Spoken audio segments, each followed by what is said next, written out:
സഭാതർക്കം നിലനിന്നിരുന്ന ചാലിശ്ശേരിയിലെ പള്ളിയിൽ യാക്കോബായ വിഭാഗം കൈവശം വെച്ചിരുന്ന 3 കുരിശടികളും പാരിഷ് ഹാളും പോലീസ് പിടിച്ചെടുത്ത് സീൽ ചെയ്തു. ഹൈക്കോടതി നിർദ്ദേശത്തെ തുടർന്നായിരുന്നു നടപടി.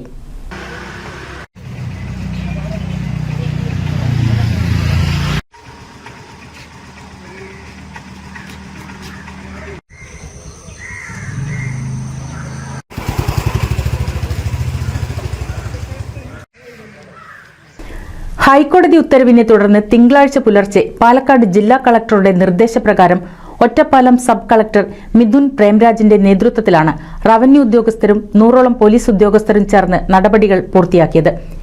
യാക്കോബായ വിഭാഗത്തിന്റെ കീഴിൽ 3 സ്ഥലങ്ങളിലായി സ്ഥിതി ചെയ്തിരുന്ന കുരിശടികളും പാരിഷ് ഹാളും ഉദ്യോഗസ്ഥരുടെ നേതൃത്വത്തിൽ താഴിട്ടുപൂട്ടുകയും സീൽ ചെയ്ത ശേഷം നോട്ടീസ് പതിക്കുകയും ചെയ്തു. പിടിച്ചെടുത്ത കേന്ദ്രങ്ങളിൽ പോലീസ് കാവൽ തുടരുന്നുണ്ട്. കഴിഞ്ഞ ഒക്ടോബറിൽ വലിയ പോലീസ് സന്നാഹവുമായെത്തിയ പോലീസ് കുരിശടികളും പാരിഷ് ഹാളും പിടിച്ചെടുക്കാൻ ശ്രമിച്ചിരുന്നെങ്കിലും വിശ്വാസികളുടെ ശക്തമായ എതിർപ്പിനെ തുടർന്ന് പിന്മാറുകയാണുണ്ടായത്. പള്ളി അധികാരം നഷ്ടപ്പെട്ട ഇവിടുത്തെ യാക്കോബായ വിശ്വാസികൾ 2020 മുതൽ താൽക്കാലികമായി ഉണ്ടാക്കിയ പുതിയ മാതൃദേവാലയത്തിലാണ് പ്രാർത്ഥന നടത്തിവരുന്നത്. മുൻപ് സംഭവിച്ച പ്രകാരം വിശ്വാസികളുടെ എതിർപ്പുണ്ടാകാതിരിക്കുവാൻ പുലർച്ചെയാണ് ഉദ്യോഗസ്ഥരെത്തി നടപടികൾ പൂർത്തിയാക്കി മടങ്ങിയത്.